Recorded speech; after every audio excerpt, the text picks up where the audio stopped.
This is Carol Kurtz Darlington. I'm an associate trainer for Art2Ride, and this is a submission from Natalie and her horse Bacetto.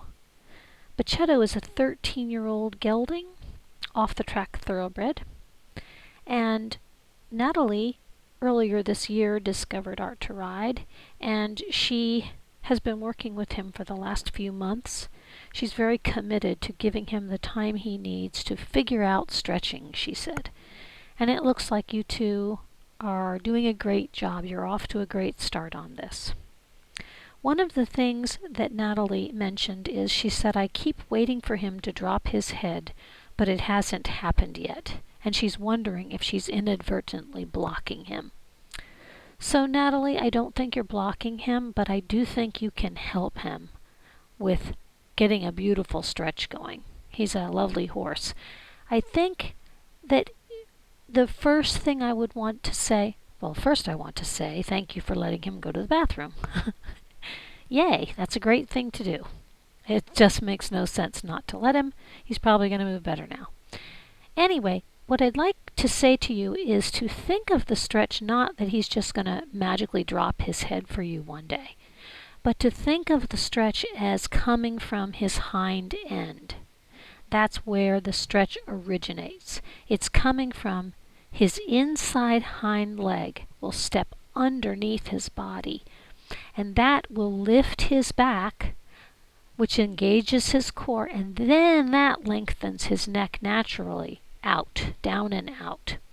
And then when he's in that position, stepping under with the inside hind, with his jaw softened to the inside as well, his body will be all set up for developing all the muscles in his top line. So that's the way I would like you to think of what you're trying to do. So your first thing would be to get him to step under himself with his inside hind leg. And if you see where you are in this round pen right now, he's right up against a fence. So you can't possibly accomplish that. Now, if you wanted to come inside a little bit of the track there, you might be able to. But it's going to be a little bit difficult in this small round pen situation, because really your goal is almost going to be moving 50% forward and 50% laterally.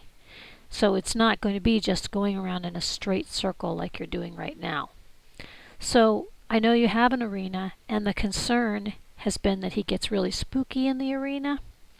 So I'm going to give you some tips about how you can maybe work on that so that you can have a better school area to work with. But for today, right now, in this round pen, I would say come in away from the wall so that you have enough room that you can get his haunches out with your whip. You're trying to almost put him in a shoulder in position. So that's the first thing I would like you to think about with work in hand and with stretching. And this will be true in lunging and riding as well. This is where the stretch comes from. So let's say you're doing that with your whip. You would tap with your whip, and at the same time you're going to want to soften that jaw, because you can see that he's basically turned out. His nose is turned out. That's not going to help him get over his back. So you've got a pretty good outside rein there. It's not too loopy. It's kind of a weight of rein. Just be careful that if he does start to stretch, you can release that quickly, so he can go down there the second he wants to. But your inside rein needs to be giving and taking, softening that nose, softening that jaw, softening that pole inward. I've seen you a few times when his shoulder wants to collapse in on you. I see you lift your hand, and I get why you're doing that, and that makes sense. But it's less up than it is in, an inward. It is slightly up, I see there, right there. Now, if you have to, okay, that wasn't what I thought. You're actually changing direction, but a couple of times I've seen his shoulder come in, and at that point you would flex him inward even more with your inside rein and use that whip and get those haunches out at the same time. There have been a few times when I've had to actually just bump a horse with my hand on the shoulder. Just go, get out there. Stop racing, stop coming in on me. And then go right back to inside hind leg stepping under, softening the jaw toward the inside. Think of his nose. See, like right there you have no inside rein, so you're not able to help him. See how he's looking out, he's turning and looking around. That's also going to allow him to spook more in the arena. So you want to be softening that nose in toward you. Give and take, give and take. Up is okay, but maybe be a little closer to the mouth with your hand, closer to the bit, and flex him in. Give, take, give, take. Not forgetting about what you're really trying to do is get those haunches out. You see how his haunches are actually in farther than his shoulders right now. Part of that is because there's a wall there, and since his hips are actually wider than his shoulders, they would have to be in a little bit anyway. So you need to come away from that wall. You don't need the wall. Flexing your inside rein, give and take. You don't give and take on the outside rein. You keep that a nice consistent weight of rein, but it's always ready to give it to him whenever he can stretch down at this point. You're going to tap with the whip, get the haunches to step out. That will facilitate. His back will come up and you will see him begin to stretch. And it's sort of like you do it at the same time. You tap with the whip and flex with your inside rein at the same time, then it goes away. Tap, flex the inside rein, then it goes away. Just keep doing that. It's like pushing the haunches out and flexing and softening the jaw in at the same time, and then it goes away without really, with keeping a nice consistent support with the outside rein. So when he does that, I'm glad that you don't make a big deal about that.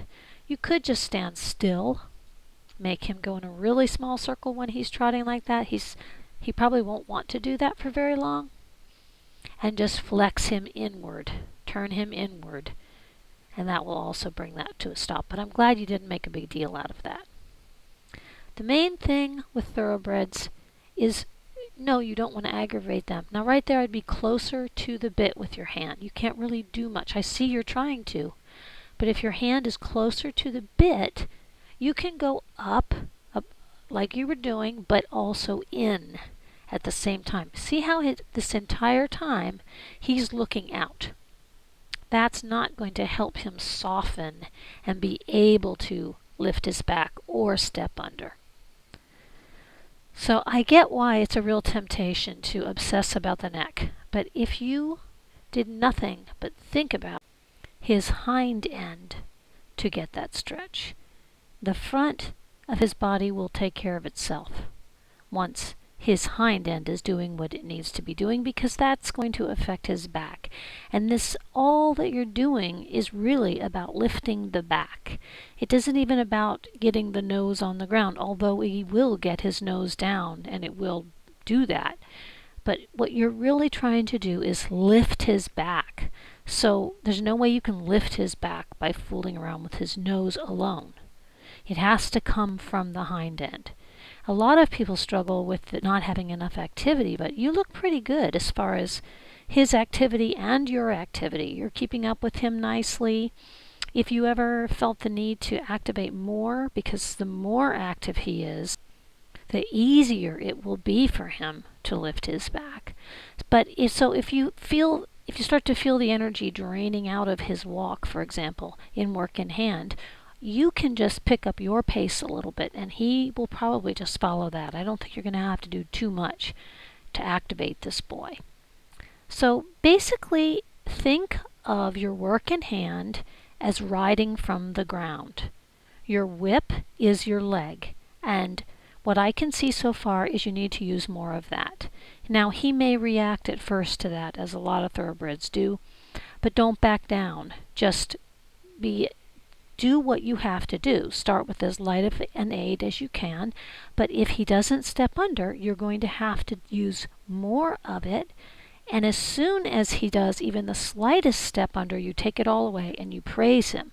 You've got to communicate to him, yes, that's what I wanted, by taking the pressure off.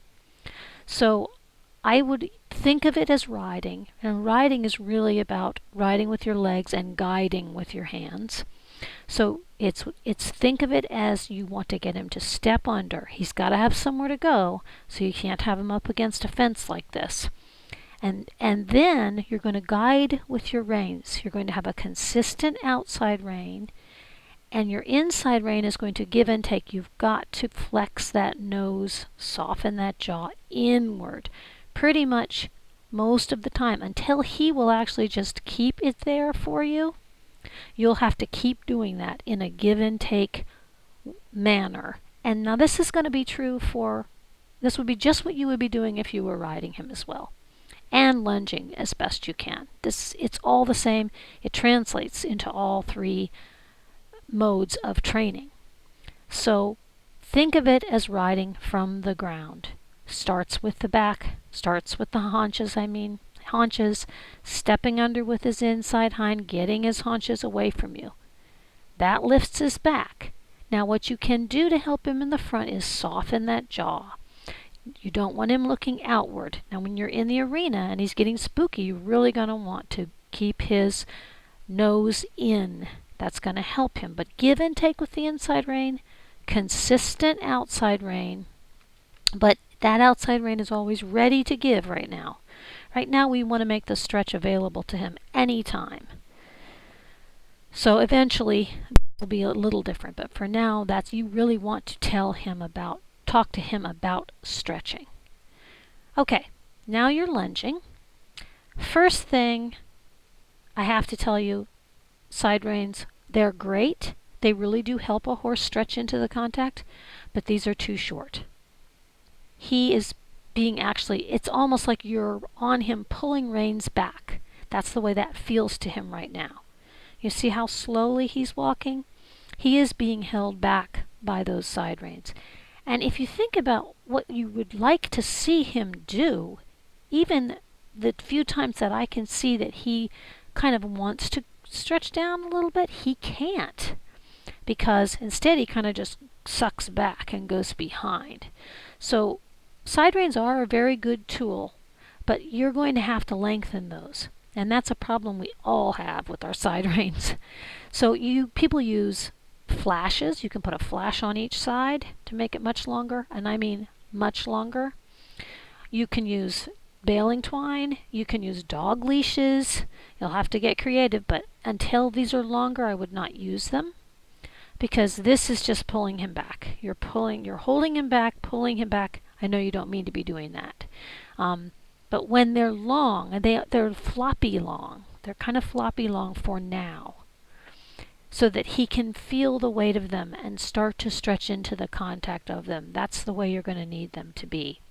So it would be really interesting if you could lengthen those, and maybe in your next video we could see him with longer side reins, because they may be helpful to him. But he has nowhere to go but up, because he can't stretch down and out with the length of these. So that's my information on the side reins. That would be no side reins until you can get them longer. And when you do get them longer, you could even put them lower on the surcingle. If there's another hole there, I can't quite tell. If there isn't, that's fine, but sometimes the lower you put them at first, the better. And this will all change as he progresses. So hopefully we can keep you progressing to the next stage. But that is what I want to say about side reins for this boy. Much longer. And he's better off without them. So you see what he's doing right now? He's walking right up against that fence. That's pretty handy, but you're not going to be able to get his haunches out, are you? So you want to do the very same thing with this lunging as you wanted to do with the work in hand, as you will want to do when you're riding him. Now you look like you're doing a good job. You seem to be staying in a good spot. You're not getting too far in front of him most of the time. Now I see you're getting a lot closer here. Anyway, you look pretty good with what you're doing. As far as the contact on the lunge line, that would be the equivalent of your reins if you were riding him. So what does that need to look like? Your job is going to be to keep a consistent weight of Rein on that lunge line. And what did you do with it's like your inside rein. The way you have it now, it's like your inside rein. You can change that if you ever want it to be like an outside rein, but for now you've got it on his inside bit ring. So it would be used like your inside rein, and you would need to soften his jaw with that line. And how would you do that in the work in hand? It's a give, take, give, take. Right here, see how he's not flexed with his nose in? You would be doing that for him. But just like with the work in hand, that's not where you want to focus. Where do you think you'd want to focus? In the hind end. That's where the stretch should come from.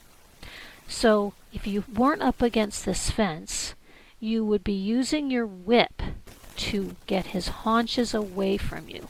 He can't do that when he's up against the fence. But just by getting his haunches away from you with the whip, he will be stepping under with that inside hind, which is going to lift the back, as I said, engage the core, and that lengthens his neck. So you kind of do them at the same time. There's really an art to it. It takes practice. Your whip is going to get his haunches out, and at the same time you're going to soften his jaw. Give, then take. Give, then take. Give, then take. And you just keep doing that until he starts to feel his back come up. And his nose will go down and out when he doesn't have those side reins on. But you aren't doing anything with this line to flex or soften his jaw. So it would be just like riding around with a loose rein. See right there? He's trying to stretch right there. But the side reins are keeping him from doing it because they're so short. But that should be encouraging to you. As soon as he started trotting there, he actually is thinking about stretching. And he is flexed inward a little bit there too, so that's pretty nice. Look right there. He probably would be stretching right now if he didn't have those on. So that's good. But the fence is keeping his haunches in, as you can see. So we've got to get him away from this fence. You'll have to either bring him in or do it in an arena or somewhere else. So when you use your whip, I see that you're not really using it much. Occasionally you do. When you use your whip, I encourage you to practice. I had to do this. Will recommends everybody does this. Take your whip home, practice at home without the horse there so that you can accurately go out there and tap something without making it explode. You don't want to hit it too hard. You just want to touch. It's an extension. It's an extension of your leg, if you recall. So you want to get really good with your whip, and you want to use it to drive his haunches out. That's what's going to lift his back. That's how your stretch is going to happen. But if he reacts to that, he is a thoroughbred, sometimes they do, don't back off. A lot of times we back off when they do that. You just calmly keep asking. Calmly keep asking. As soon as he does even the slightest bit, take it away and praise him. Tell him, yeah, that's all I wanted. That's all I wanted. So now I see that you're going to get the sham bone connected up, I believe. So while you're doing that, I just want to say, remember that the whip is your leg. You want to tap with your whip where your leg would be. Now, if you were trying to activate him and make him go faster, you would bring the whip around behind, like in that fleshy part of his, right above the hocks there under his tail, and you would just touch there. But I'm only talking touching. I'm not talking about cracking the whip or anything. But I have a feeling you're not going to need to activate him too much. It's going to be more about getting his haunches out, in which case you've got to be good enough with that whip that it's coming to right where your leg would be when you're on him. And the reason we do the work in hand and the lunging in this particular way is so that when the time comes that he is stretching over his back so nicely in work in hand and the lunge, you're going to get on and do the very same thing, and he's going to know exactly what you want. That's why we do this. It's easier for him right now without the weight of a rider, but he will know exactly what you want when the time comes that he's strong enough for you to get on and do this. So they're all three modes of training translate to each other if you do them this way. You also mentioned, I'll take this time to talk about something you mentioned, that he's been forging. and you had the farrier trim him a certain way because of that, I highly suspect that will resolve itself once you can get him working over his back. A lot of that is from hollow movement, and he doesn't know yet how to move properly. Right now, what he's doing is he's pulling with his under neck, pulling with his chest muscles, and sort of just dragging his hind end behind him, almost like not stuck in mud, not that bad, but they kind of come along for the ride, the hind legs. And I think that once he gets going over his back, you will see a lot of that, if not all of that, will just resolve. So I wouldn't worry too much about that. Now you've got the shambone on, and it looks pretty good actually. He can hold his head in a neutral position. He doesn't seem to be upset by it, so I think you've probably done a really good job introducing this to him. You could, I'm trying to decide if you could go any shorter or not. The purpose of the shambone, as you know, is not to force his head down. So it really looks okay to me. I mean, maybe someone would say differently, but I think it looks good. You've only got the shambone on for if he throws his head straight up, there's something going, not up here, go back down. And then as soon as he brings his head back down a little bit, the pressure goes away. This is not a tie down. It's not going to make him stretch, is what I'm trying to say. The shambone does not make them stretch. It is a very useful tool for horses who have been running around hollow with their heads up high, using their underneck muscles, as a little reminder when they get up too high. It just goes, nope, go back down. And then they go back down. And most horses really respond to it. So I think that's very useful for you. You could do the shambone and long side reins with him, I think. But now I'm going to talk to you about the same thing. See how he's looking out? He's having a nice time looking around. He's checking everything out instead of paying any attention to you. And I know that's not what you want, especially if he's being spooky in the arena. You want him flexed inward. So see how that rein is, I'm calling it your rein because you need to think of it like your inside rein. See how it's flopping around. He's starting to look much more focused on everything but you. So that's one reason why it's really important to flex his pole inward. You've got to get a straighter contact on that line and keep it. So you'll have to move. You'll have to be interactive with him. But you need him to flex his nose, point his nose inward toward you. Now that's not where the stretch starts, but that is going to be something I really see a need for with him. It will help with the spookiness, but it's also going to really facilitate that stretch.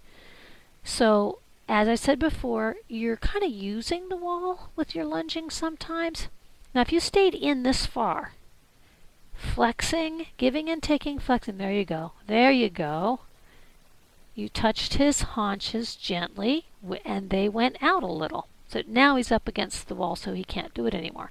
I would suggest that you do just that, and at the same time, flex your inside rein, just like you were going to do with the working hand. You do it at the same time. It's almost like a push the haunches out, pull the nose in, and pull is too strong of a word. That's not what I mean. I mean finesse, flex, not jerking in any way. But that will help him with, as his back comes up, his neck is going to stretch down and out. So this, he isn't getting it yet, but I think it's because he just needs more help from you. And you look like you are very committed to this. You're trying very hard, and you're doing a lot of things right. But I think those two key points are going to help him in all of the work that you do. Get the haunches out, get him stepping under with his inside hind, and then flex that pole inward. Turn his nose in in a give and take way. I think you're going to be amazed at how much that's going to help him. So I think you could do that in an arena, but he just can't be, cruising around looking at everything like he is right now. Shambone looks good. I think you really have a wonderful chemistry with him. I wanted to say that if I were you, I would spend the next couple months working on the walk. I would work on work in hand especially. Really get that technique down. It takes a lot of practice. A lot of practice. You'll get better at it every single time you do it. And then after I would also do the lunging. I would do the lunging with the shambone and the long side reins, but I would do it at the walk. And I would work on getting his haunches away from you and his nose in at the same time. Keep working on that. Get it as active as you can get the walk without being a trot. And you will see him begin to stretch. When he stretches, the first few times just reward him. Stop whatever you need to do to communicate to him. Give him a sugar cube. Tell him that's what you wanted. You could begin to explore the indoor with this work as well. You can keep these sessions very short, or you can do them for quite a while because they can walk for a long time. But as you can see, he's not over his back yet in the walk. So we wouldn't want to start trotting. If he's not over his back in the walk, he's not going to be at the trot, and we can see he isn't yet. But a more positive way to look at it is when you get him over his back in a deep stretch, stepping under with his inside hind at the walk, and you keep him there for a few months, he's going to develop the top line that will make it so that he can do this in the trot and the canter as well. But the walk is where you can explain it to him. So this is where I would be with him. You can test the trot now and then, and if he stretches, then stop immediately. That's great. But right now he's got to develop. He needs to develop his top line.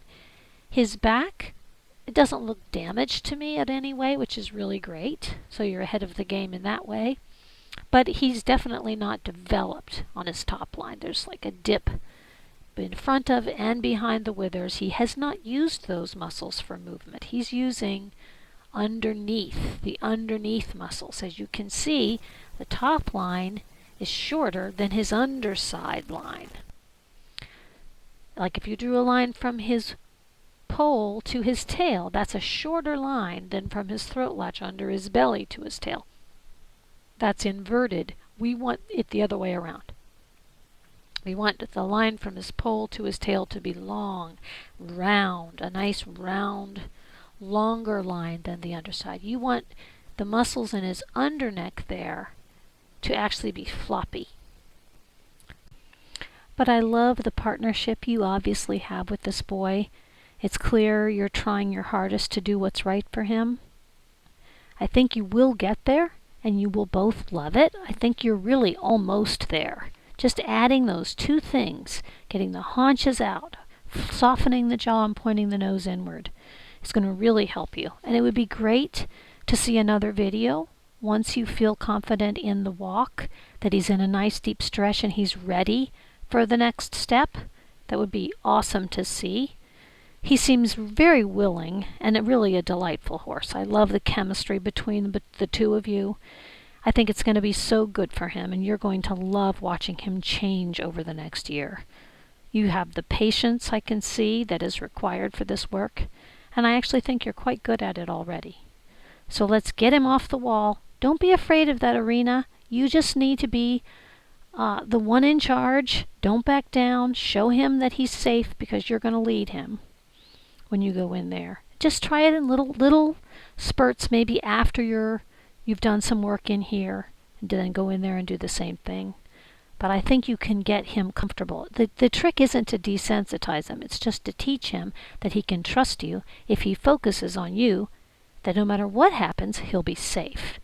And just don't back down. Don't back down with thoroughbreds. You stay calm, but you don't back down. So, main things for your technique in both the work in hand and the lunging is think of the stretches coming from the haunches, a nice active walk. You get his inside hind stepping under, then soften his nose to the inside and it's going to happen.